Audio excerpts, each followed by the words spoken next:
If the client has been your client for 6 months, what are the words they're going to say about the value that your product created, your product or service created for them? What are the words that they're going to use? Because those are the only words that really matter, right? And if we can say, oh, we made them happy, they're using our product. What is it that they're saying? Did it, increase revenue? Did it decrease cost? What are they going to say when we go back in 6 months and ask them what the value was created? Because that's really what we're here for, is to create value for our clients, because value allows us to charge what we charge.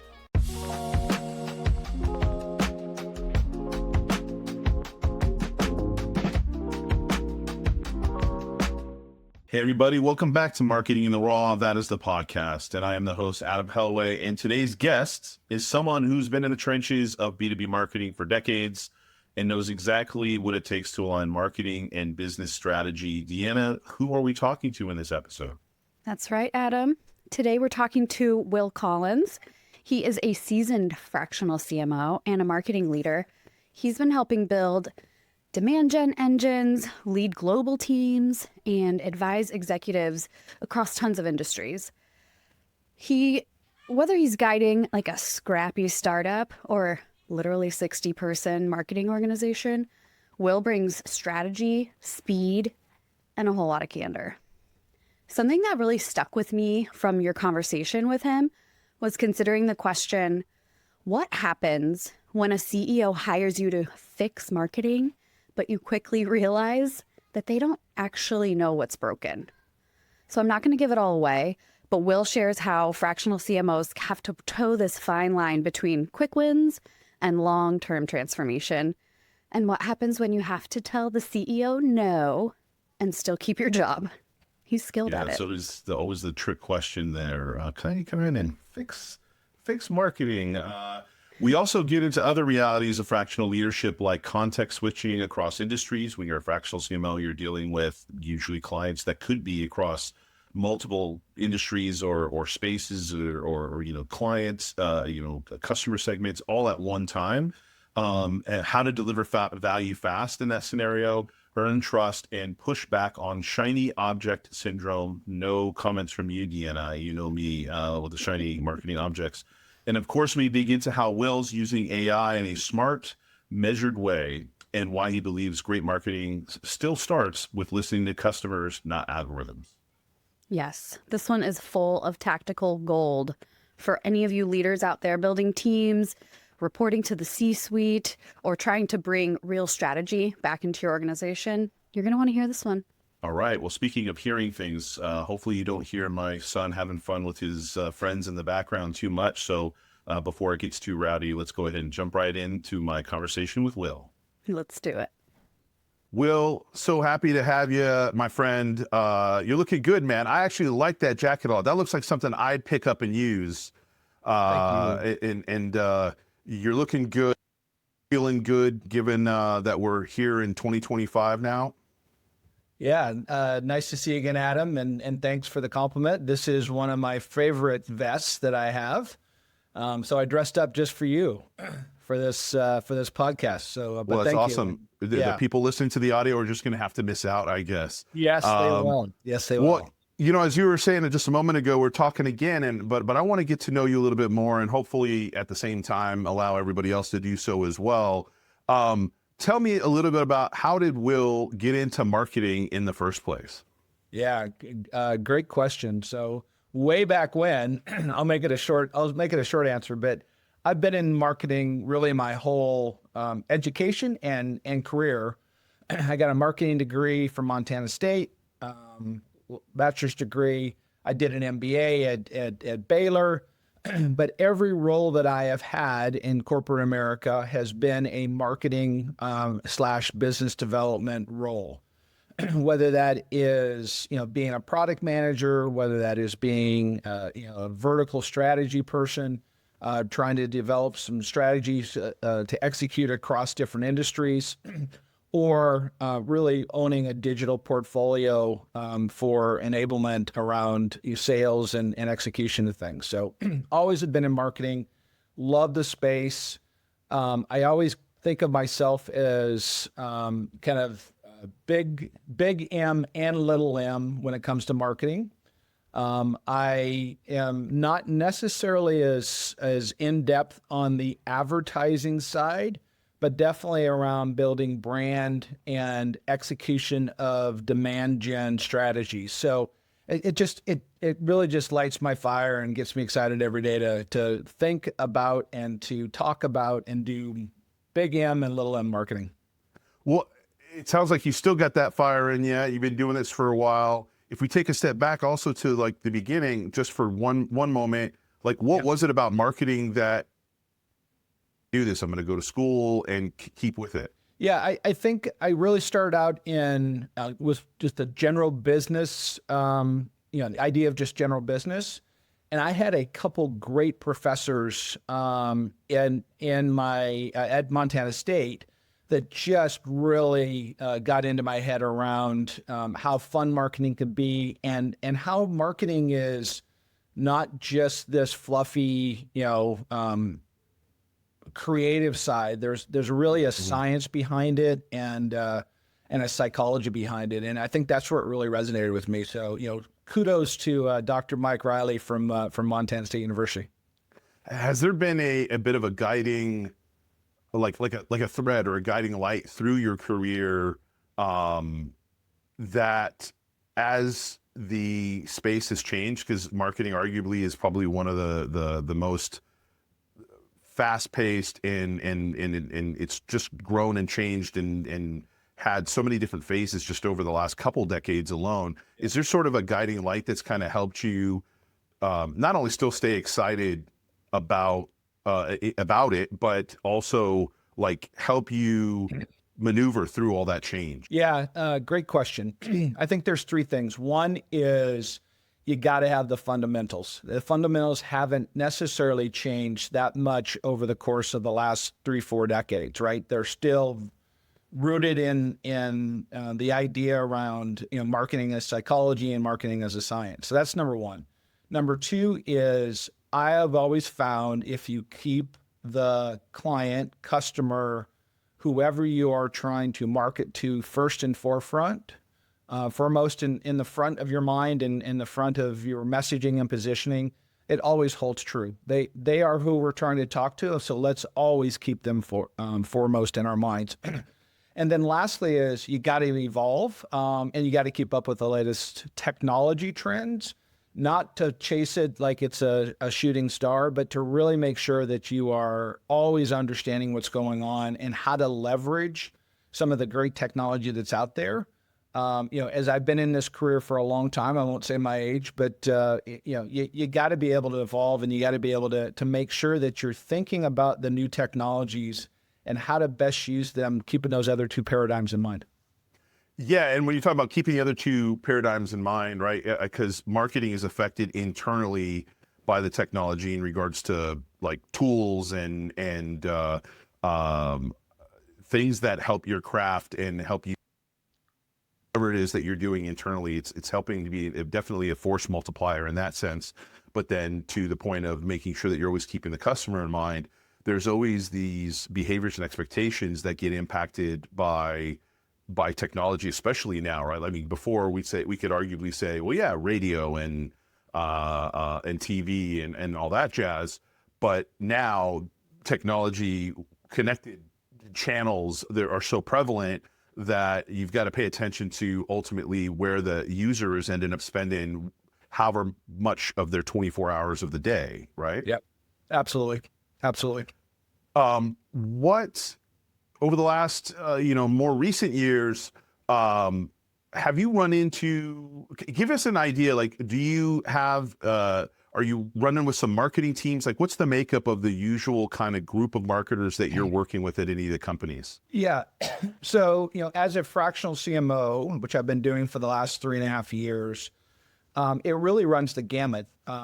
One, depending upon the size of the organization, and two, depending upon what I call the organizational maturity of the company or the organization, will determine, and in some instances be dependent upon, who's there, what does the marketing team look like, what are their capabilities, Are they the right people in the seats? Are they in the wrong seats? And what do we need to do? So it can be anywhere from I am the marketing team, if it's a smaller organization and they're really just trying to get their marketing strategy developed and get some execution and then potentially bring in some resources to help execute. Or I've been on fractional gigs that are, I had 60 people on the team across both marketing, because it was a global organization, across both marketing and some SDR stuff as well. What was the most interesting leadership lesson that you learned when you were working with some of those larger organizations? And I would say, there's leadership from the standpoint, obviously, of your unit and the folks that are working directly with you. But then there's leadership from the perspective of, in my experience, marketers should have and usually do have a pretty good relationship with the executive suite, with the rest of the leadership, but they are put in a position almost more often than not to also kind of be in a bit of a defensive position in regards to kind of what it is that they're doing, what their team is doing, and that sort of thing. Is there any truth to that from your perspective? And what's that kind of biggest lesson that you found for both your, let's say, reporting up or reporting to your leadership and talking to your leadership, and then also kind of leading that team that you're working with internally?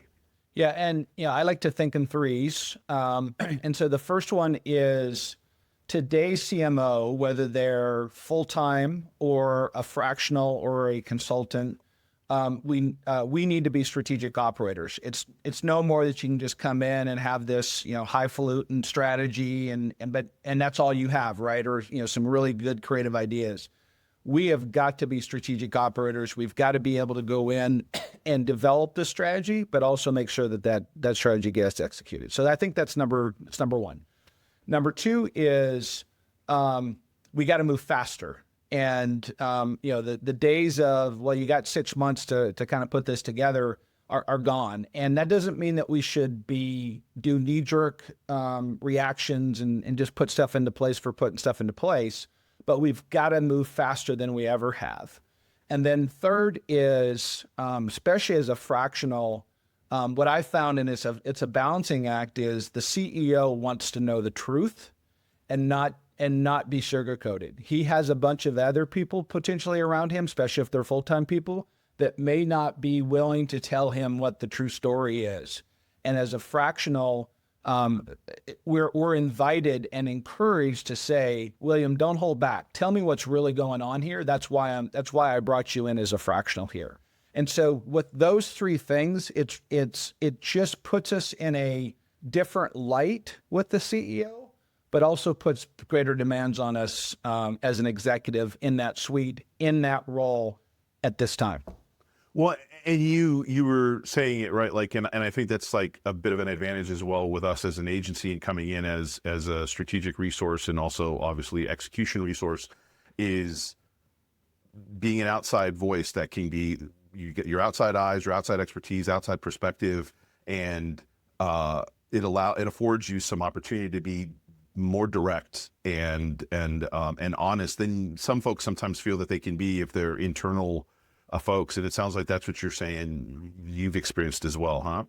Yeah, absolutely. And in many times it's encouraged, right? And I'm being pressed to say, William, tell me the what's really going on after you've been here for 30 days or whatever. Versus, having to dance around it. So there's almost this encouragement that probably hasn't been there in the past. You were talking about liking to talk in threes. So I'm thinking of all the three clusters here in my head of questions. And so you've worked internal roles as well as the fractional roles that you've got experience in. What are the three biggest differences between being in those positions? Wow. Great question. I think as a fractional, there's just this enormous opportunity to get exposed to a bunch of different brands, a bunch of different industries, and a bunch of different personalities, right? So if I have 3 clients that I'm working with, those are three different leadership teams, three different personalities, three different goals that we're trying to achieve, three different organizations that we're trying to go, really have to maneuver. So there's this whole context switching and being able to quickly build trust and confidence with multiple organizations, because you got to serve them all. Institutional knowledge, diversity of the experience that you're building in a much shorter period of time. All that, right? And still move quickly. As a full-time CMO, you have that same level of need and the ability to do that, but you're trying to do it with one executive team, one marketing team that you're leading potentially, one industry, maybe a couple products there, as opposed to as a fractional, you have to multiply that times the number of clients that you might have at any given time, right? And so that's probably the biggest difference. And I like that about being a fractional. It also comes with challenges. You gotta be probably better disciplined. You have to be more better planning. You got to be able to context switch, because in a given day, I may talk to those three clients 2 or 3 different times on different subjects, and you're just context switching all the time. So, but that's exciting. Would you say that, I often think about it as like fractional folks need to be a little bit more entrepreneurial in the sense, I mean, they Sure. not only are they, of course, having to manage bringing on their own clients on and off, but all those things that you just described, they're maneuvering through all those things, and their culture, maybe arguably they're taking some of the culture, or they're assimilating into the culture in those different times that they're engaging with those clients. But overall, you're like, I think the term that you said is exactly a context switching. Often, and there's some advantages that come from the context switching in regards to that institutional knowledge and diversity of thought and experience. But you have to be that kind of person who's capable of doing that and being disciplined to what you described. Yeah, no, absolutely. And a lot of my fractional engagements have been longer engagements, right? I think the minimum engagement that I've had was 5 months. And I have had engagements that are 2 years, 3 years long. And so you have the opportunity to build that muscle, build that memory, build that trust, build that confidence over that time. You don't always have that luxury, but I love having those longer term relationships, because 2 things. One is a little bit easier on me, right? But it means that I'm adding value. If somebody's going to keep me on for 3 years, it means that I must be adding value someplace there. So. Well, and when you're able to go deeper, that institutional knowledge, not just across multiple companies now, you get that institutional knowledge now within.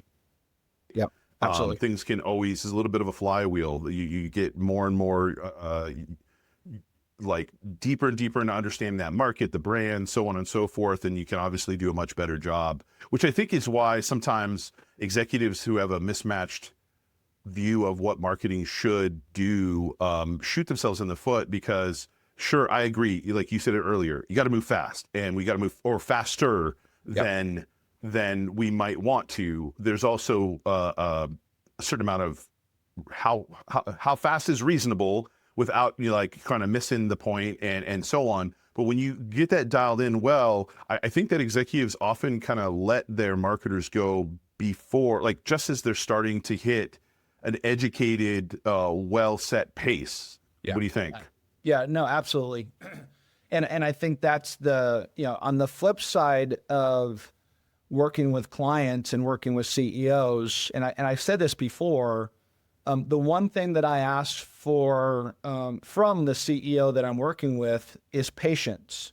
Not that I'm going to move slow, but patience to know that this is, it's not easy, right? And it's going to take some work. We got to make sure that our strategies informed by insights, but be patient enough to let the good work happen and the good work start to show results. And a lot of times they just aren't, because they don't necessarily understand marketing.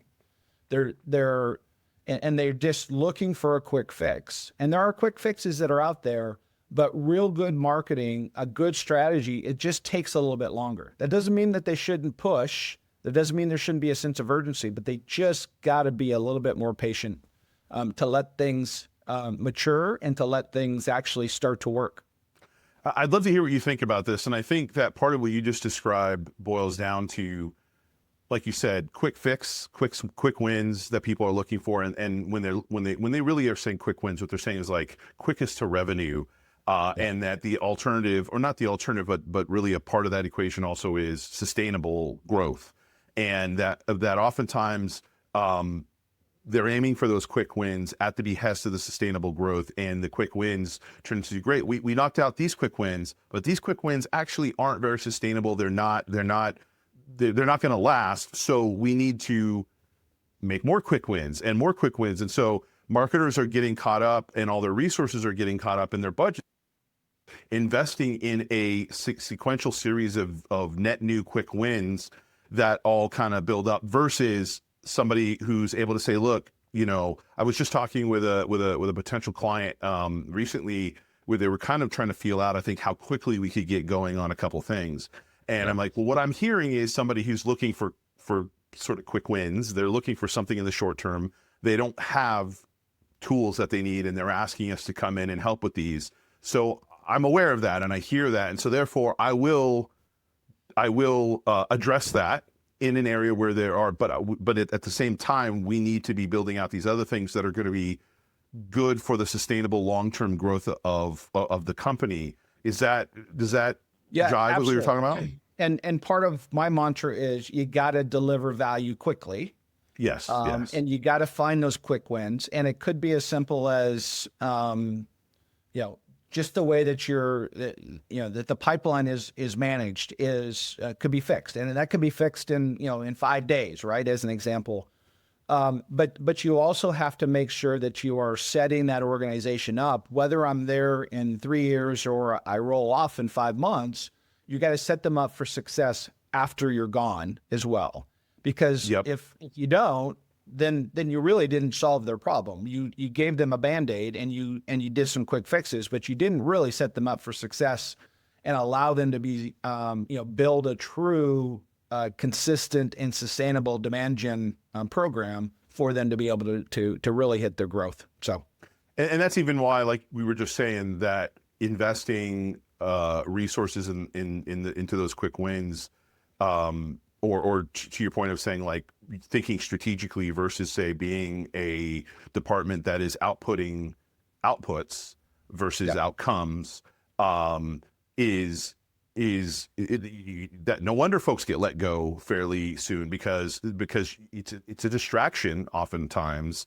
If that person isn't able to juggle between those two things, it's a distraction keeping you. And I know that even as a business owner, right, like there's a lot of things that putting out the fire or being in the fight currently, it keeps us from being able to spend the attention and time on the strategic long-term stuff that, like, there's no way that a quick win is going to be sustainable when Will leaves. So if you want there to be some form of succession, whether you come in partially as fractional until somebody hires somebody long-term, or whatever the case may be, it really sucks to then feel like you've got to start the whole thing all over again. And maybe that even compounds the perception by leadership that when Will left, nothing kept moving. So obviously we didn't do it right. And it's like, no, I was distracted by all of the shiny objects you kept trying to put in front of me, instead of trusting kind of my ability to peel off the right amount of brain power and resources to make sure that we set up things the right way. You're 100% accurate there. I think the other thing to think about is, and this is going back to that building of trust early and confidence early, and having the ability to have the hard conversations with the CEO. And whether it's a CEO or somebody else that, I know marketing, and you should go try this. And this, I just heard this, my buddy's doing X, Y, Z, and having the ability to say, that's a great idea. I don't know if it's right for us right now. Let me come back to you, right? Because here's what it may do in the short term, but here's how it may impact us in the long term. And that's hard. It's hard to sell the the CEO that just hired you to do something? No, but many times we have to do that. And it's not just no, but it's no, and here's why. And here is something else that we could do that will probably have a bigger impact and not just, chasing the shiny object, as an example. Can you We like share? to use the term random acts of marketing, and we got to make sure that we're not doing those random acts of marketing. They have to be rooted in strategy and rooted in insights, and know that it's going to move the needle both short term and long term. Absolutely. And so can you think of an instance where, like, one of the biggest instances where you kind of ran into that, and you felt maybe a little bit like you were running into a brick wall, or into a really challenging time where you step back? How did you step back and adapt and solve that problem? There's really an instance in every engagement that I've had, and that's okay. Those make those exciting engagements. The key is to understand potentially where that person is coming from and why they're recommending what they're recommending. Why this shiny object? Where did that come from? Did it come from a trusted friend? Did they read it in the latest blog? And then understand what it is that we're really trying to do, and be able to step back, do some of that research, and come back with a really strong recommendation of, yes, we should do that, and here's how we can do it. Or no, we shouldn't do it, and here's 3 other things that we should be thinking about. But it has to be rooted in thoughtfulness. It has to align to strategy, and it has to be able to be supported that says, I'm not just going to tell you no, I'm going to tell you no, but, or no, and these are the things that we can do. I think what happens is too many people either say yes and they have no way to support it, or they just say no, but they don't back it up with a good recommendation or something else that says, I know what I'm doing. Here's some things that we really should try. I don't think that's going to be successful. And they usually will say, I don't think that's going to be successful. I think internally we often say at Secret Sushi, seek to understand, right? And that's what you're talking about, right? Seek to understand. And then in addition to that, that's one of the first steps. And from there, it's obviously having good communication skills to be able so that to clearly communicate that this person is heard. You believe you have enough information to have understood them, and this is why we're either going to do this or this based off of that information. Yeah, I think the other thing is sometimes we have to give the client, especially as a fractional, we have to give the client what they want or what they think that they want, and then we have to give them what they need.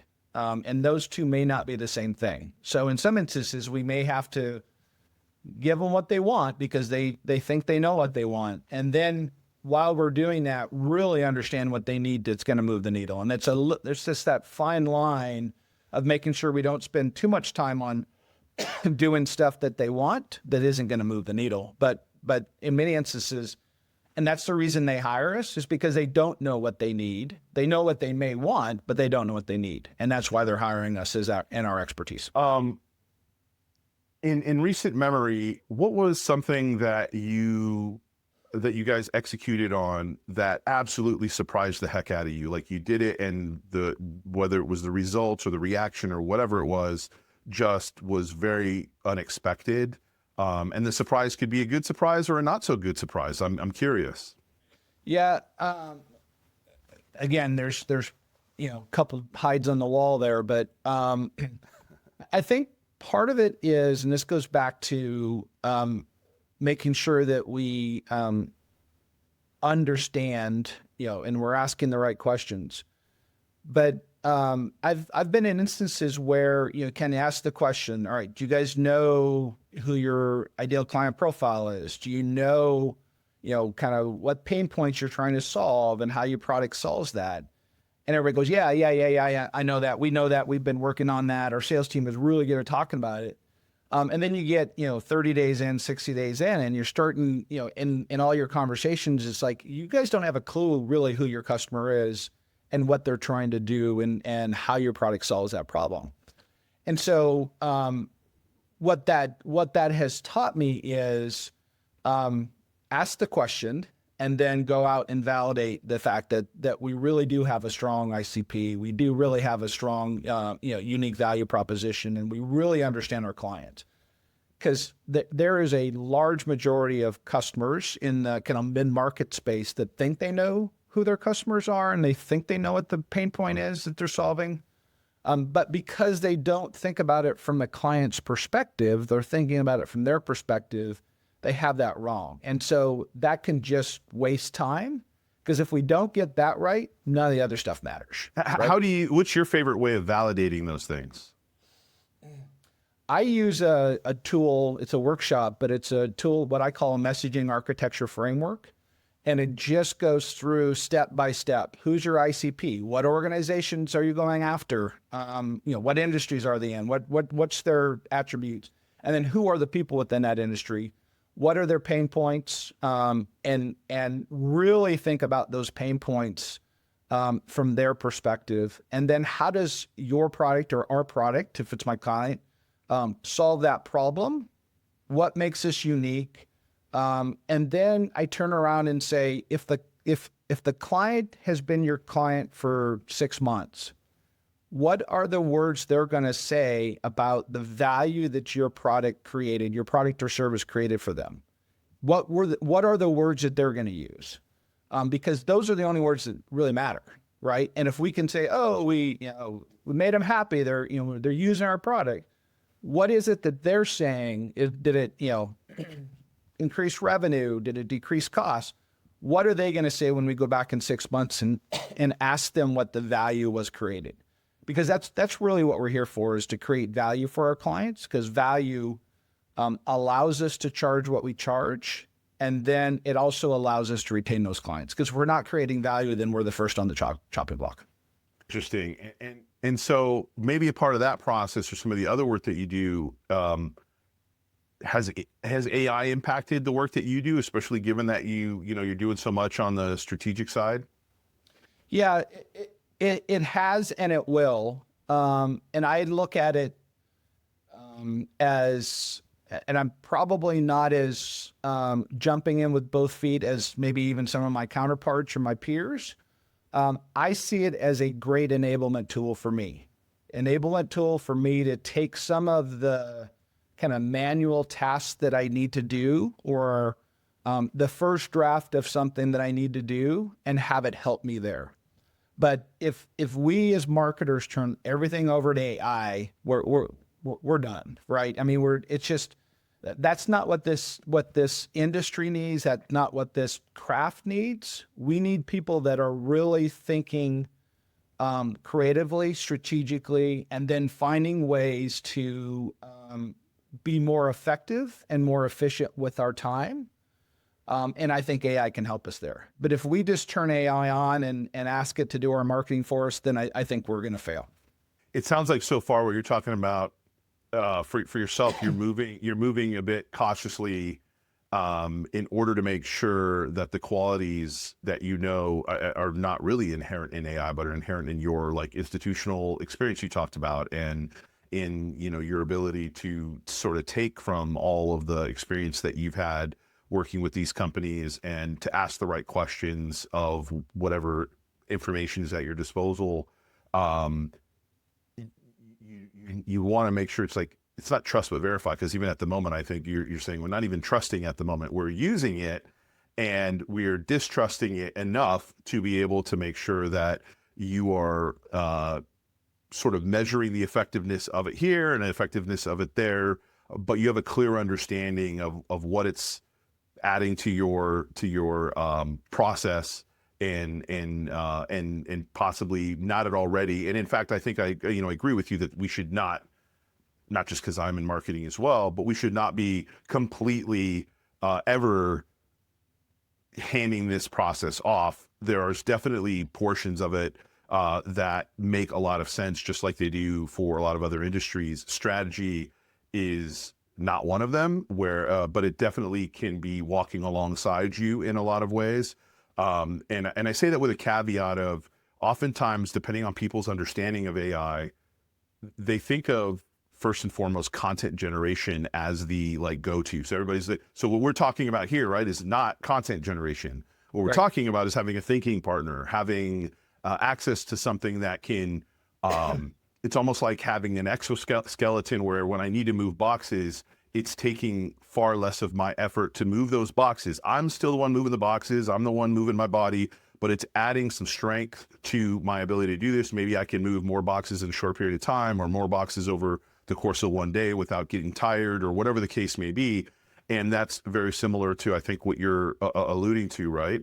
And I'll give you a real life example. So I'm currently on a client, and part of the engagement is I wanted to do voice of customer interviews, and I'm using.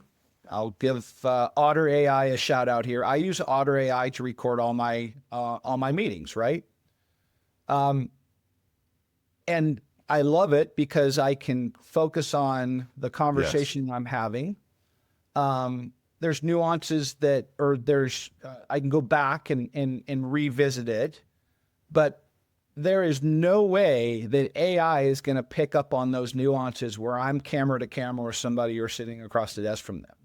And I can read their face and I can go, all right, I'm going to ask this question now because of how they reacted or how they raised their eyebrows. And it's just, it's a nuance, and it's like, yeah, of course, person to person's better, but you just can't farm that out to technology.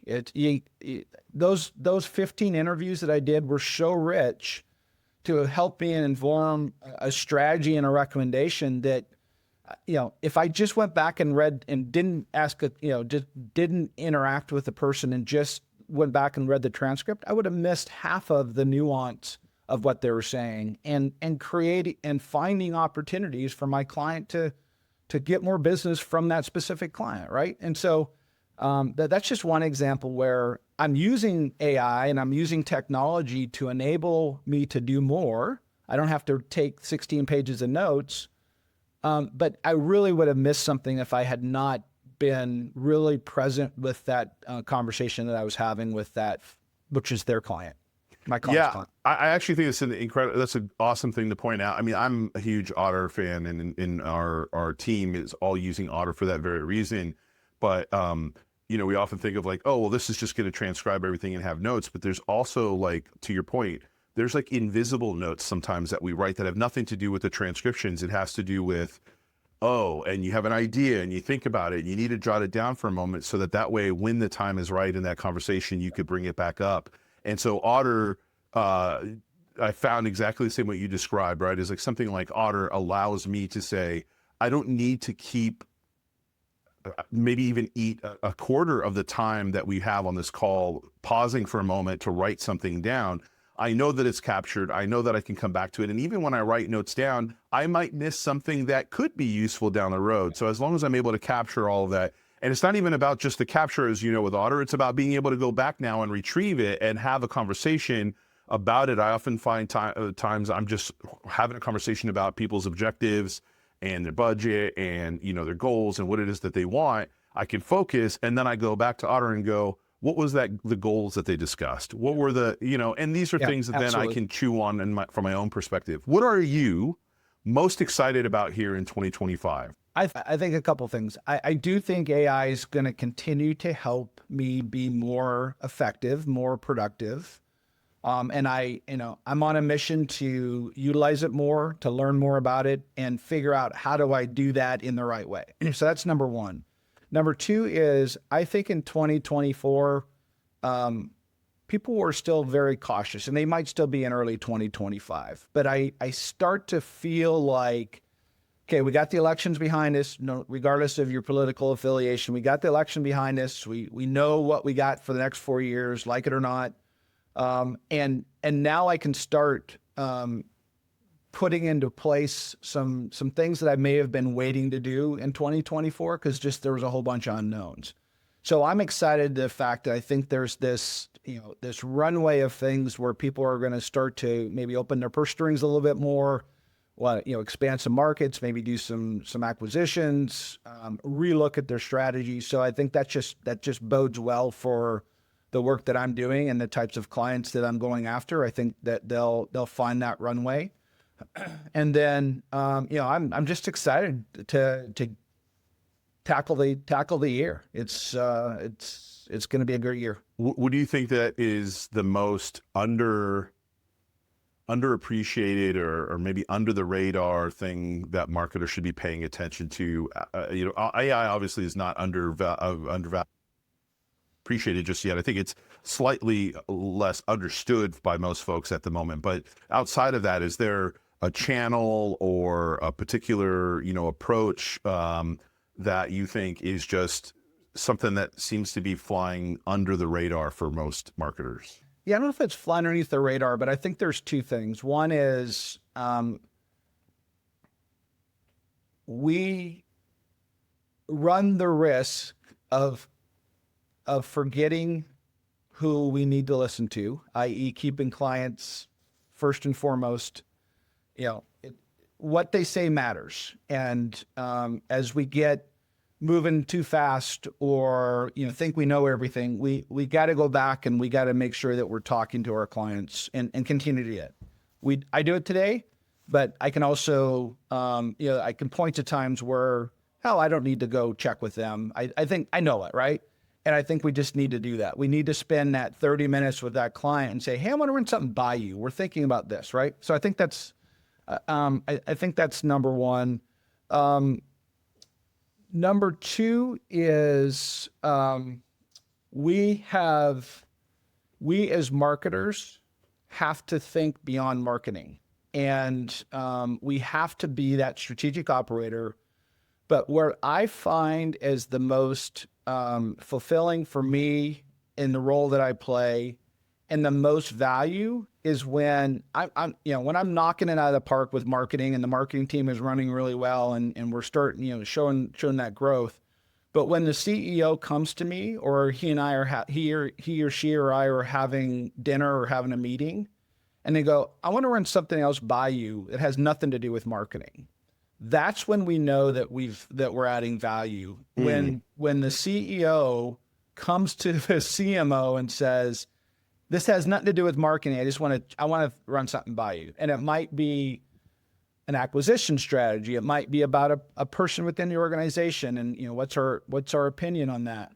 But that's when we know that we've really got the seat at the table, earned the seat at the table, and have built that trust and confidence in both the CEO, but the rest of the executive team as well. I absolutely love that, and I think you're spot on with those things. And Will, before we sort of wrap things up, this is the time in the podcast where I like to give you the opportunity to ask me one final question before we go about our day here. Yeah, I'll maybe flip this back around. Is what are you excited about at your organization? What are you excited about for 2025? So I do think, unfortunately, part of it is related to, AI, because it's hard not to say that. It's hard to have any conversation these days without bringing it up. But I think it's not just AI alone, but I think it's the process of figuring out, which we've been doing, and I'm finally feeling like there's some clarity that's happening, figuring out a path forward, utilizing AI and still very much retaining both the professionalism and experience and the human who's involved, and additionally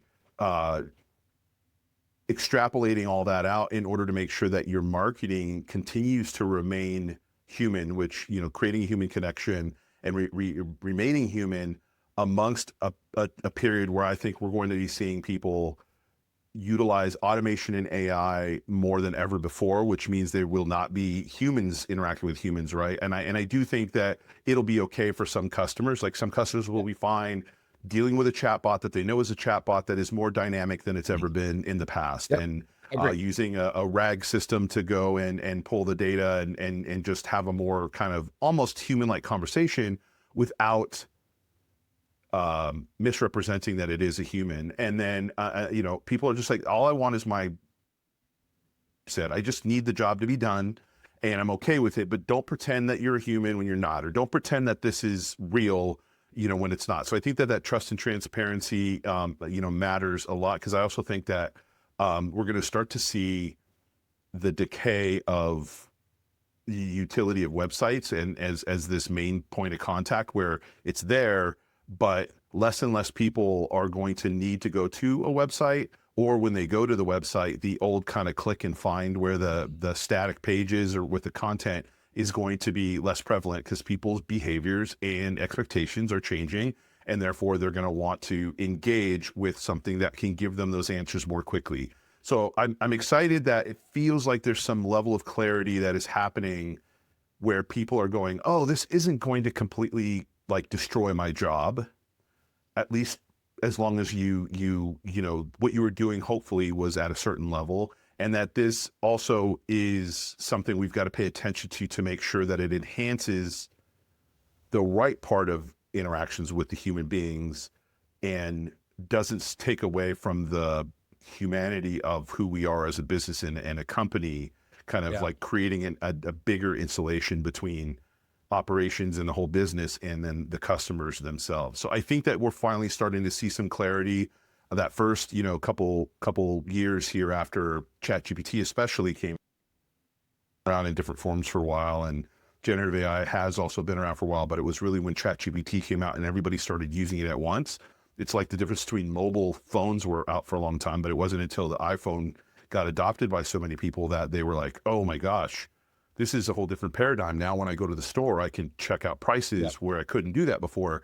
I think we're starting to finally hit that moment where there's a clear path, which is what we're trying internally to actually help marketers with and everything. So I'm pretty excited about that. Yeah, that's you articulated that much better than I did. So kudos to you, Adam. Well, thank you, Will. I'm so glad that I got a chance to talk to you, and I'm going to continue to talk to you throughout the year. I really admire the work that you're doing, and hope we get to connect again really soon. Yeah, thanks for having me on, Adam. I appreciate it. All right, take care. All right, have a great day.